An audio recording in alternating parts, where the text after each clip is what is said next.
Hello, and welcome to another episode of Somewhat Accurate History, a podcast where we vaguely remember the history of various countries. Apparently, Wales is not a country.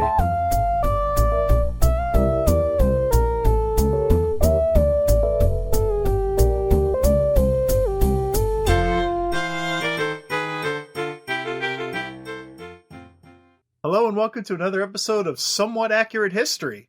This is another TAD episode. How about that? So Alex, I got another whiz banger here. But this time, instead of one person, I'm going to cover two people. Ooh. I'm going to cover the man who killed Abraham Lincoln and the man who killed the man who killed Abraham Lincoln. Alright, so I gotta already interject. So, I know a little bit about John Wilkes Booth already, because when I was a little fucking Alex, I remember watching on TV this whole fucking history thing about John Wilkes Booth and like how the assassination went and all this bullshit. And how it was like, there might have been other guys involved and yada yada yada. But I've never heard anyone ever talk about the man who killed John Wilkes Booth. Yeah, originally I was going to do just, hey, here's all the presidential assassinations, and then end it with like a big funny wink, like, haha, you know, like that was going to be the joke. Then I just saw the name of the guy who killed John Wilkes Booth, and I'm like, all right, hold on, Andrew Jackson, I'll get to you eventually. I got to check this guy out. So, the story starts in the far-off year, 1838, which was Adolf Sachs the 1800s? I think he was. Yeah, he was. I think this was roughly the same. So we're still in the Adolf Sachs universe. The Adolf Sachs cinematic podcast universe.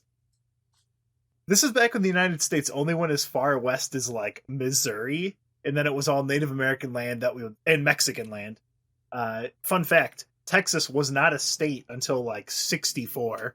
It was the Republic of Texas. It's like half of the west side of the United States as we know it was, like, Mexico, and then Native Americans. But don't worry, we fucking slaughtered all them and took their rightfully owned land. Don't worry about that. We'll get to how we totally legally acquired it.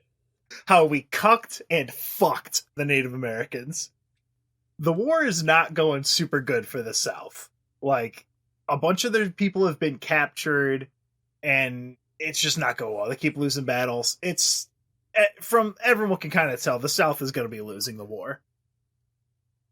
So, John Wilkes Booth, he's an actor, and he decides, oh man, my acting career is not going so well. I sure wish I had $1.5 million. So, what an oddly specific amount of money. I wonder if Ted's leading into something with that.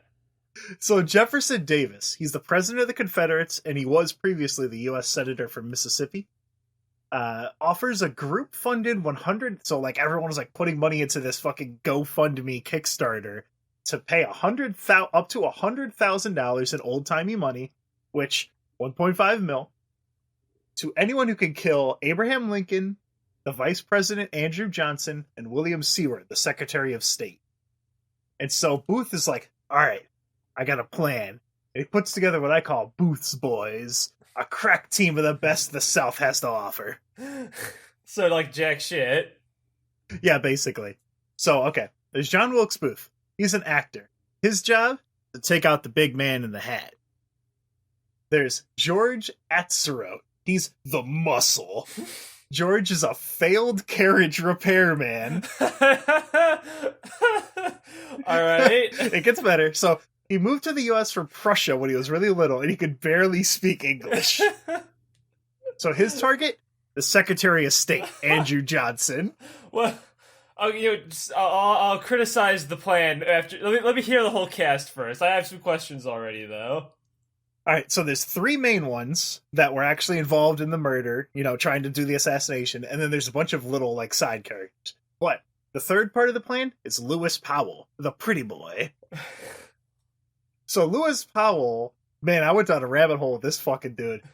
When he was a child, he was just like a nice kid. Like, he was nice to animals, like, he helped out around the town, like, he was just a good kid. He was gentle, like, he read books. And then he went to war, and he turned into a little fucking psychopath. Just like that. Just boom. He was so fucked up, he kept the skull of a Union soldier as an ashtray.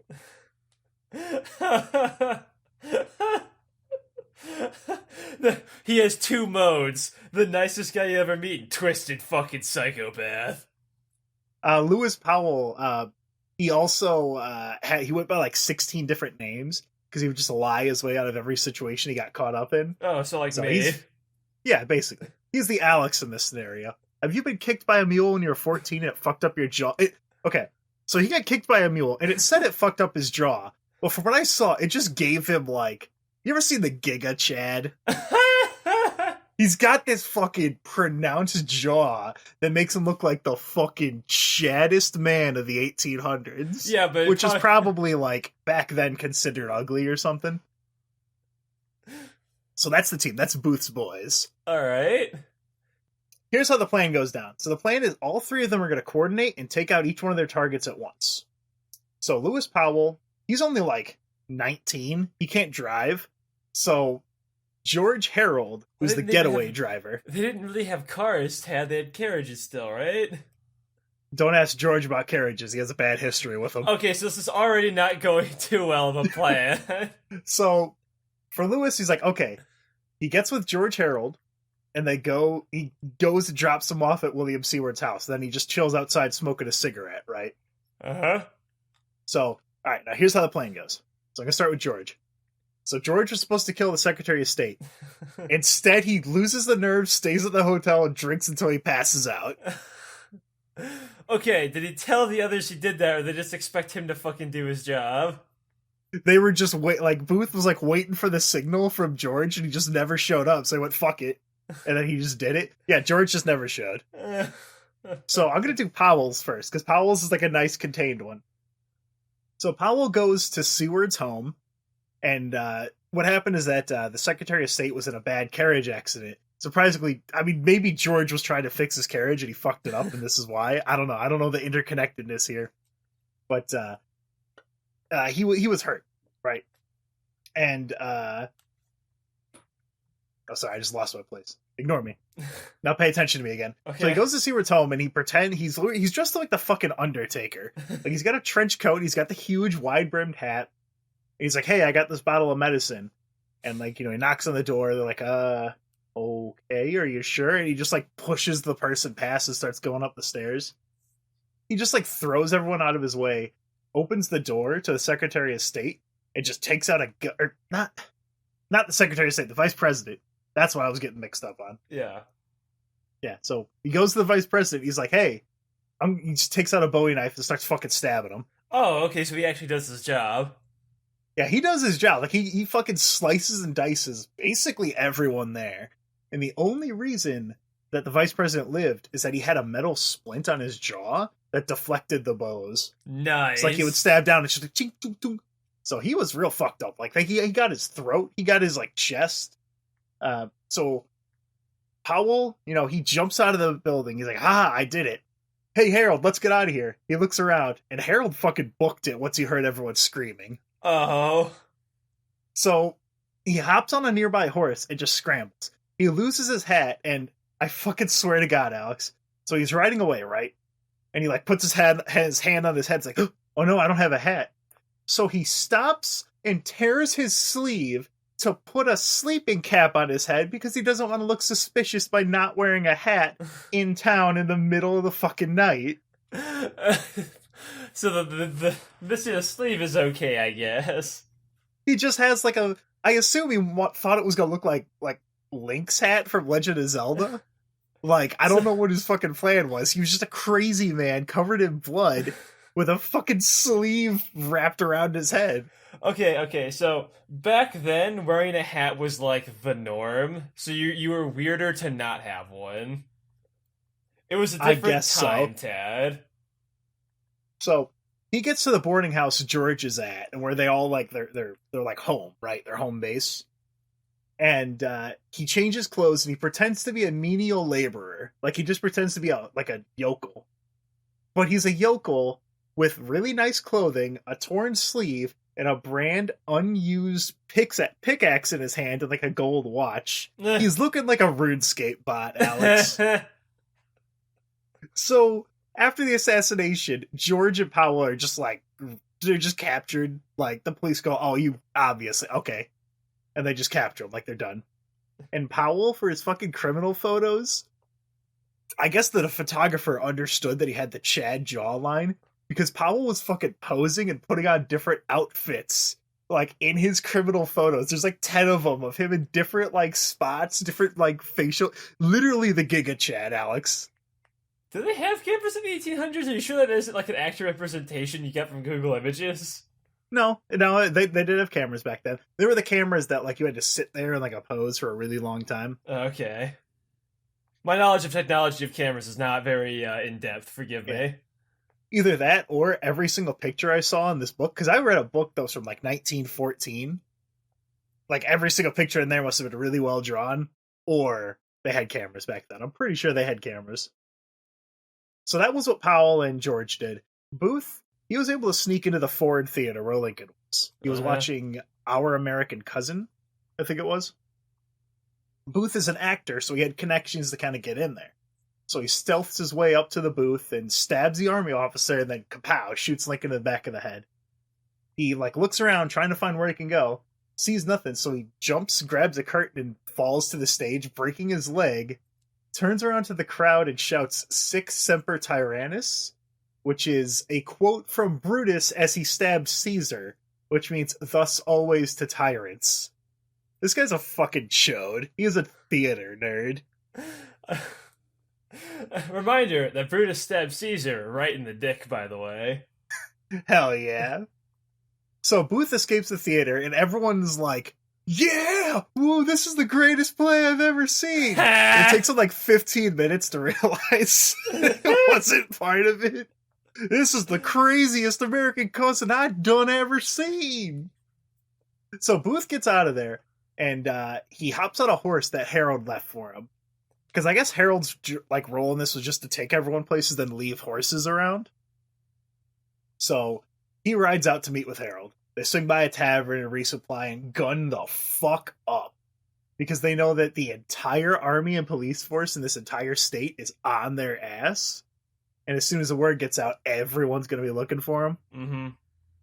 So at some point early on, they stop at this like small town doctor's office. You probably know this one. Mm-hmm. So Booth's leg's all fucked up.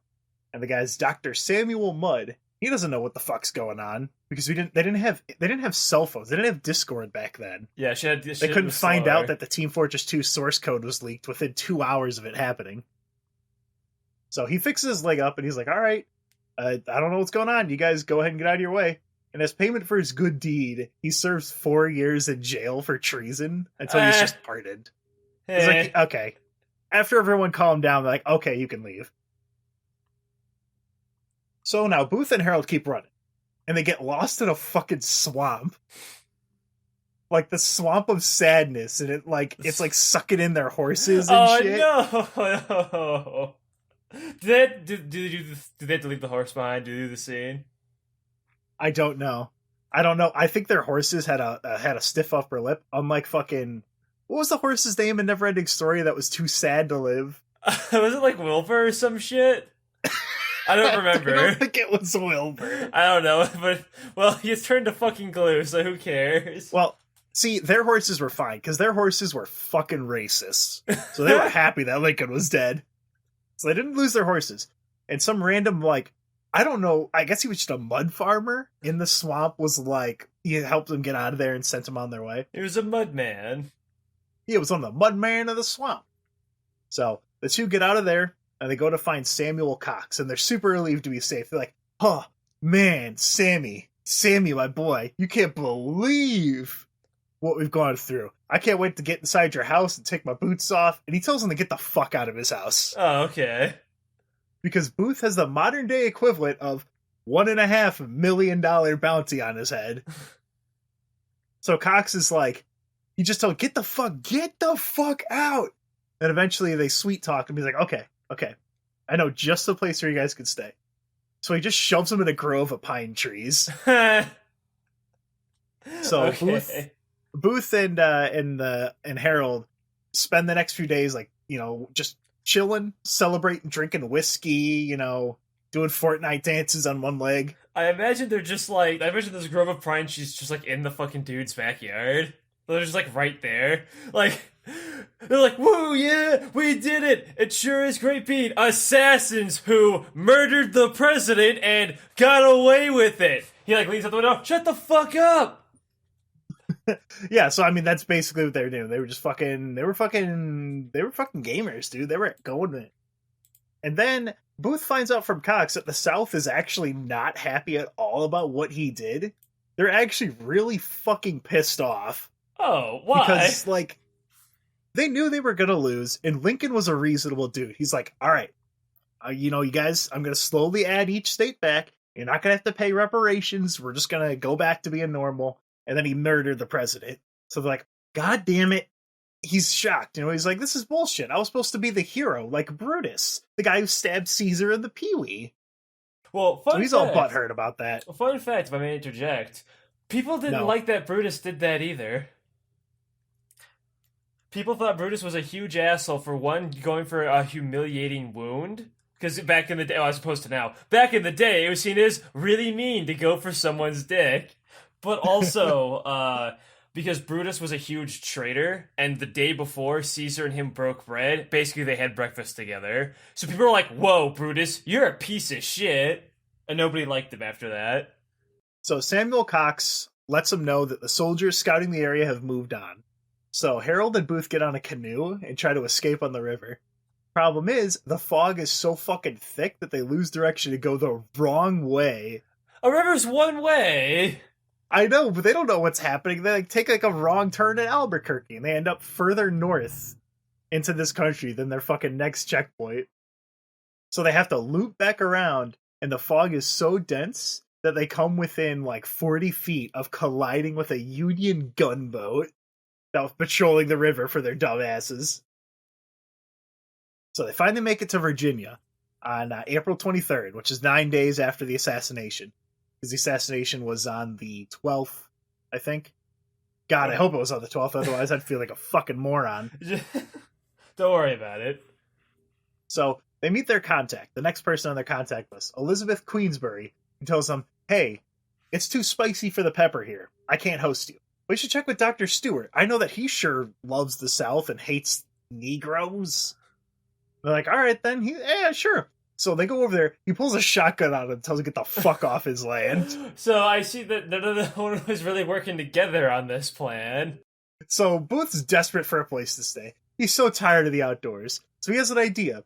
He approaches the cabin of William Lucas, a free black man and his family. Oh, no, I don't like where this is going already. So he muscles his way in there and, forces him to sit down and have him for dinner.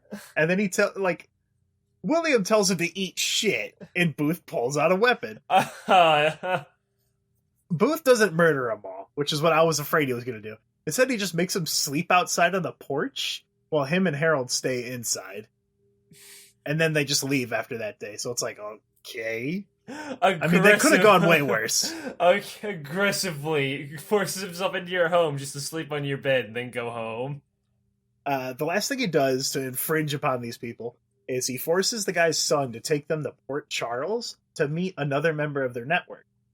And now this guy actually did have a place for them to stay, but it was currently occupied by two unwedded women.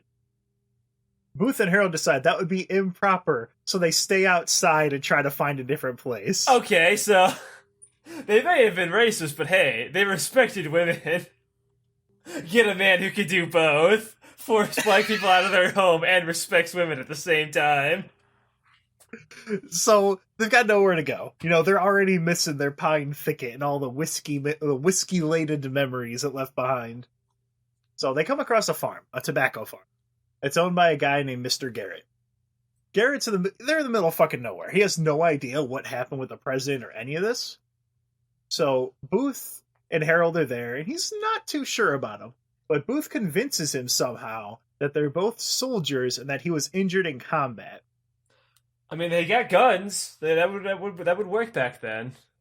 Yeah, but Garrett's suspicious. He's suspicious because, number one, Booth gets drunk. Booth isn't an asshole. He's playing with the guy's kids like a normal person. But then, he just starts pounding him back, which is odd for a soldier. And then also the fact that him and Harold both deserted the army with a broken leg and traveled miles and miles away to find this farmhouse in the middle of nowhere. And also, they're not in army uniforms. I mean, yeah, that works. This guy's smarter than he looks. So he's not buying it. He's like, okay, listen, you guys could stay here, but you're going to stay in the barn. And he's like, okay, that's fine. So they go in the barn, and then he locks it because he's afraid that they're going to take his horses and cattle. Yeah, I remember this. So now back to the Union, they corner one of the, they captured Powell and George, among the other people, and like they went down the chain of Confederates. I got a question though. So, what's their plan? Are they just gonna keep running for like the next eternity, like fucking Sisyphus, or do they have an escape plan? Are they gonna like flee the country or something, or are they just their going? escape plan was to get to the South. They only made it to Virginia. Oh, they went from Washington D.C. to Virginia. If they would have made it down a few more states, they would have been the people in the South wouldn't have let the North come and get him, Yeah. Even if, they didn't want him to kill Lincoln just for like, or maybe they would have turned him in. I don't know. But what happens is that the army gets there and they surround the barn. Harold surrenders and he's taken peacefully. Like, he just comes out of the barn. They chain him to a tree and they're like, all right, just sit there. However, Booth is a fucking drama queen. So they're all surrounding the barn, and he tries to convince the commander to settle his freedom with a fucking duel. Okay. So instead, they start putting kindling around the barn and light it on fire. Yeah, I know this bit. So yeah, barn's on fire, Booth jumps out and allegedly tries to shoot someone, but then he's shot down by a guy named Boston Corbett. So Booth's last words, and God, of course they would be, because he's a fucking actor, is, "Tell my mother I die for my country." So that's John Wilkes Booth. That's his bullshit story, right? Okay. So the man who killed Lincoln is Boston Corbett, and holy shit.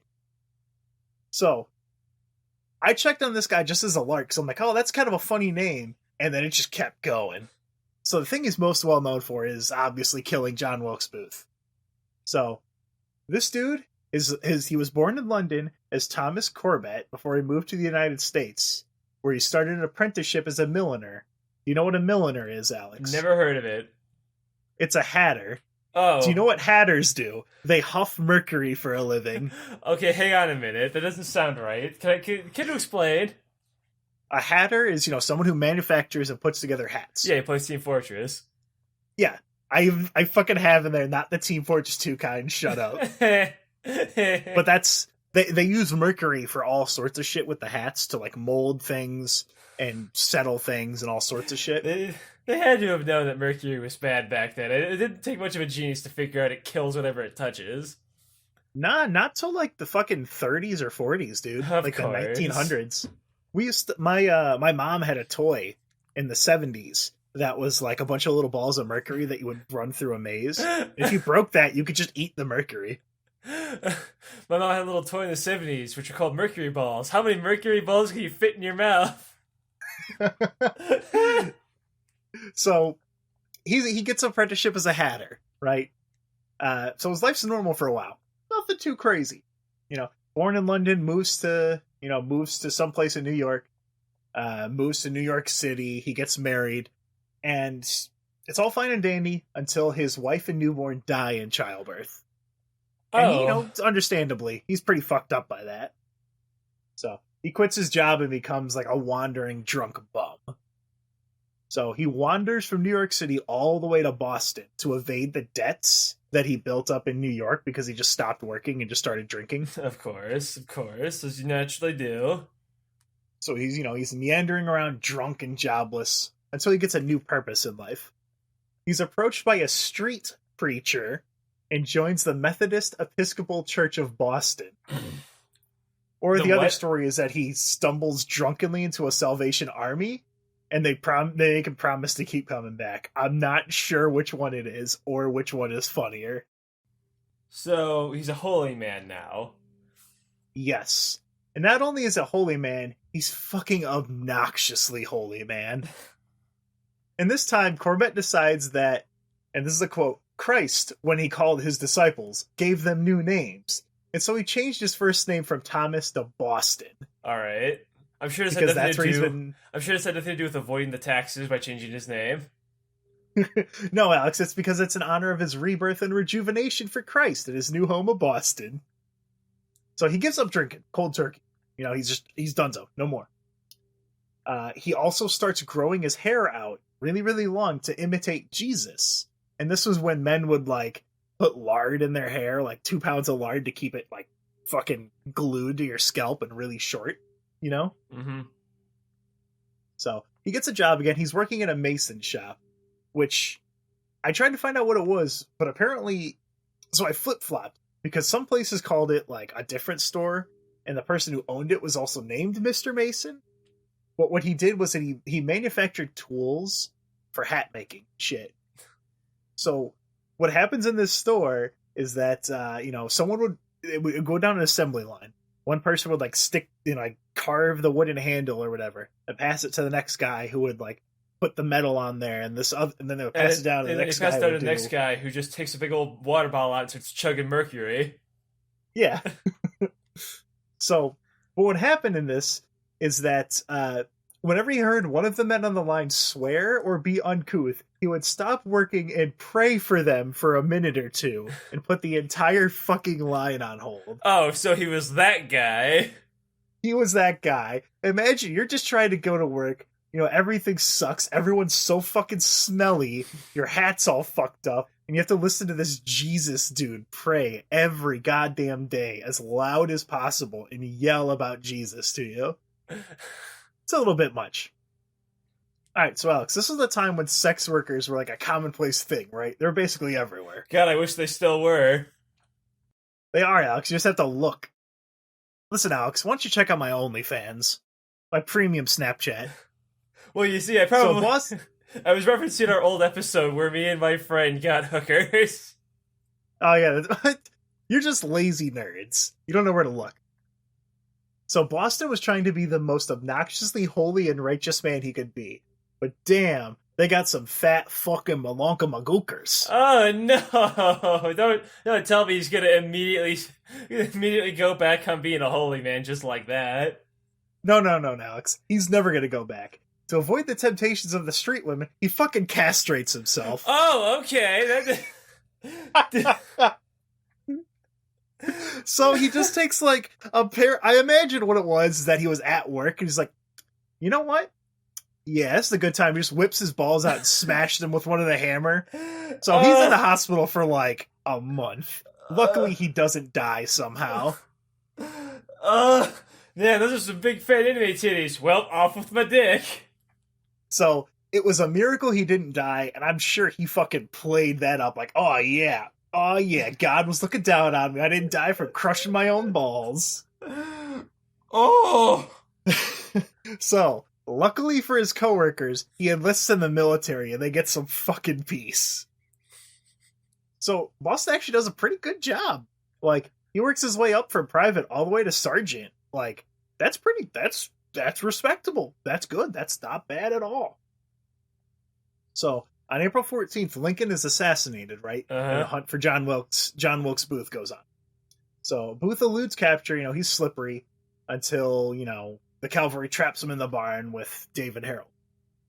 So, Booth won't give up, so the cavalry lights the barn on fire to flush him out. Harold surrenders. Booth attempts to escape. Now, the official orders, told directly to him were, take him alive, do not shoot him. But Boston had a, quote, providence from God to kill John Wilkes Booth. God damn it. Do you know what a providence is? It's basically just like a message from God, right? Yeah. Message from God directly to one of his disciples. Oh.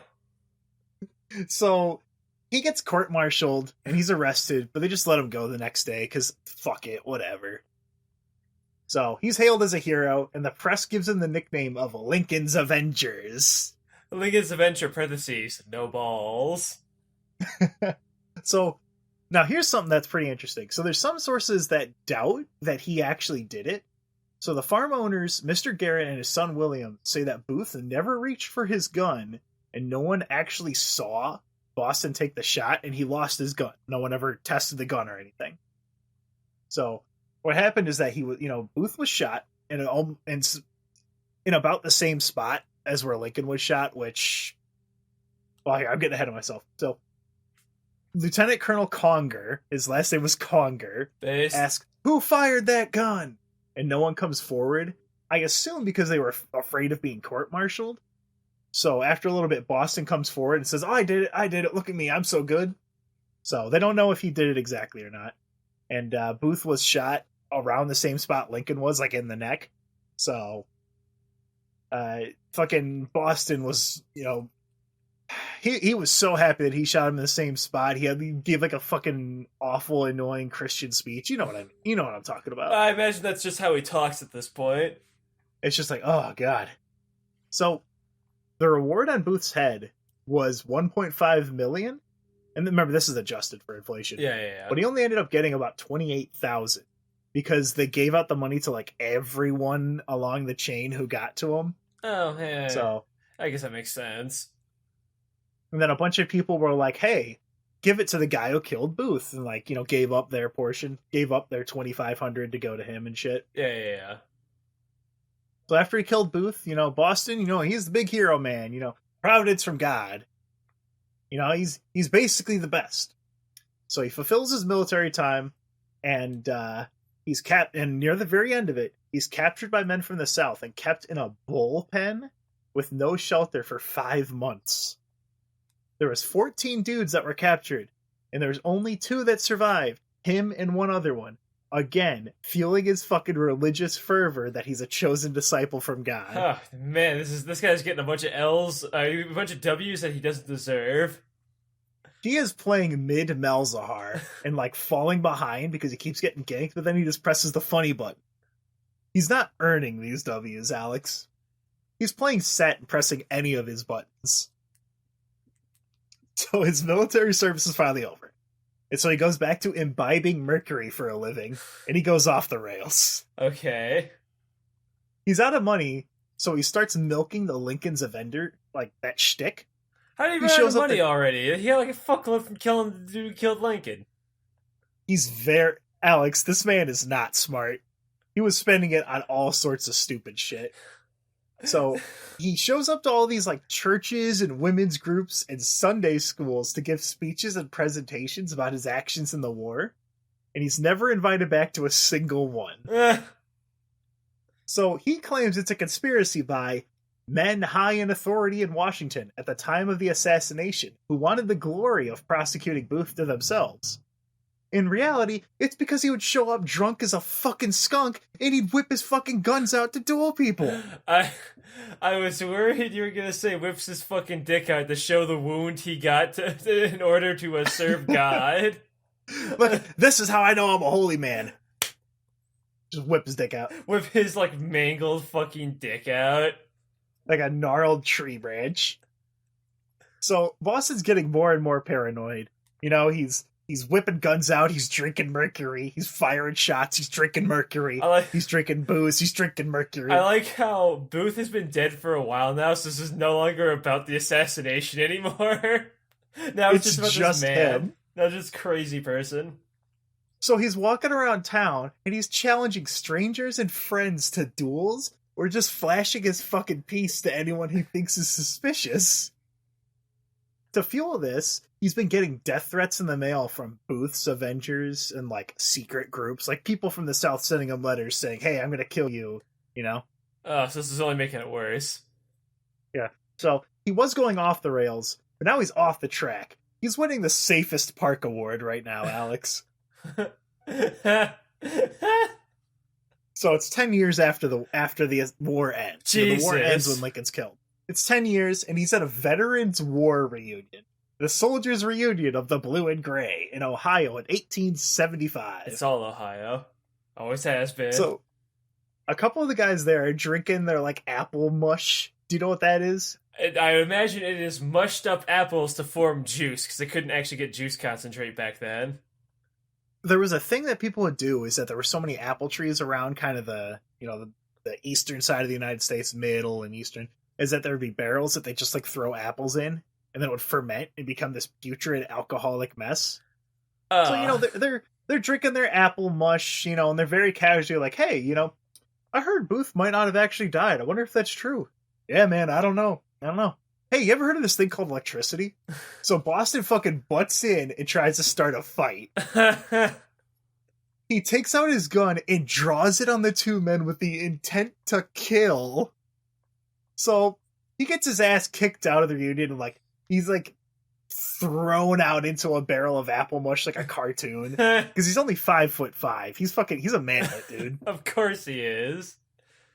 So everyone in the eastern and middle part of the United States is fucking sick of his shit. He can't get hired anywhere. So he decides, you know what? I'm going to move to Kansas. Okay. So lucky for him, someone in the Kansas House of Representatives in Topeka takes pity on him. Like, you know what? Here, Boston, I can get you a nice cushy job here with the highest paying salary you can get. And Boston's like, I'll gladly take a seat in the House of Representatives. What? No, sorry, I can't do that. How about a clerical job at one of the desks? No, sorry, I can't do that either. It's not like a good fit. What about security? Well, there is the position of doorkeeper, which keeps the peace of the press in the stage room. Well, I'd be real happy to do that. How about assistant doorkeeper? So, Alex, Boston becomes a Walmart greeter. I mean, to be fair, that is only the second most dangerous job he could have had, given his current mental state. The first being Alex, the main greeter. Alex, how long do you think he keeps this position? 24 minutes before someone looks at him the wrong way and he pulls out his piece. Am I right? So he's there less than a month. Okay, so a little longer than I gave him credit for. So he's convinced that the people in the House of Representatives are plotting against him. So in the middle of a meeting, he takes out his gun and starts chasing officers out of the building, firing shots and screaming. Okay, so I repeat that. Why did he do that again? Because everyone in the House of Representatives is plotting against him. Okay. So he takes out his gun and starts chasing them. Okay. So he gets fucking spear tackled. and he's brought before a judge. And the judge is like, I've known this fucker for a month. Takes 1 day to deliberate, sends him to the Topeka, Kansas asylum for the insane. Okay. Now, Alex, how long do you think he stays at the asylum? Please don't tell me he just grabs the sink, hucks at the window, and bails out like that one fucking book. So he's supposed to be there until he got better, aka forever. But he's only there about a year. So he's part of a group that's wandering the grounds, because remember, back then, psychological help was just clean air and Jesus, and he already had a lot of Jesus. Yeah. So Boston notices that someone left a horse at the gate when they were visiting. Oh my god, he just leaves. He sprints on the horse and fucking escapes like when you get Ipana in Ocarina of Time. He tells a friend he's going to Mexico, but that's a lie. He's actually going up to Minnesota to homestead himself a nice crazy person mud hut. Do you know what homesteading is? Remind me. So homesteading is like, hey, this land is owned by the Native Americans, which means it's not owned by anyone. Oh, okay. Do you want to live here? Just build a house. So he just gets that. So he's up there, and then it's assumed that he dies in the Great Hinckley, Minnesota fire of 1894, because that's the last anyone ever heard of him. They see him in the obituaries. So that's how he does. He goes up there and he lives in a crazy person mud hut before burning to death. What? In shock. Okay, so... Yeah, I've got 2 more fun tidbits about him, though. Alright. So this isn't about him. This is about, stuff that happened. So, did I already mention the Republic of Texas? Yes, you mentioned that. Okay, good. Where we just, No, I didn't explain. I think that was off the air. I'm going to go over again anyway. So I found out about the Republic of Texas. This is actually not related to anything. This is a completely random fun fact.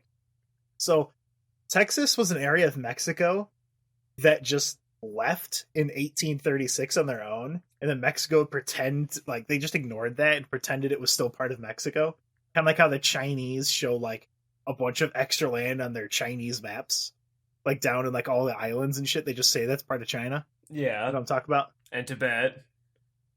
Yeah, the U.S. didn't require them as a state until 1846. But anyway, back to the other things. So, a couple years after his death, so like the 1905, there was some guy in Dallas who was trying to claim that he was Boston Corbett because he wanted to claim his military pension. Of course. And so the only reason they knew that he wasn't is that this guy, he was a patent medicine. He was a traveling medicine salesman, and he was 6 feet tall. And they knew that Corbett was a manlet. So this dude was fucking, he was slapped in chains for perjury, right? Of course. And he was sent for a 3-year prison term, but he only served 1 month in prison before he got transferred to an insane asylum. Wait, what did he fucking do? So he's in the insane asylum, and then he's cured suspiciously close to his release date. Okay. So what I think happened with this guy is that I think he just ran circles around the yokels and was like, yeah, like I'm sure he was probably doing this shit, like claiming a bunch of pensions for all these other like war people that died or just left and didn't know that they could do that. And then when they got him, like, because he didn't want to stay in prison, so he's like, you know what? Let's go to a more comfy spot. We'll go to the insane asylum. Fuck it. And he was just like shortening his stay for, because I think it was 5 years, and then he got out really easy. Like, this dude was a fucking, I think that this guy was like the spirit of fucking Lewis Powell, because they are basically the same person. They're both the same, like, pretty boy. They're the face in a Shadowrun RPG campaign. Okay. So that's all I got. That's all I got on this. Abraham Lincoln, I'm sorry you died. I'm I wish you sorry. didn't. I'm sorry you died, and the guy who killed you was a fucking drama queen. The guy who killed you was a fucking crazy person. Yeah.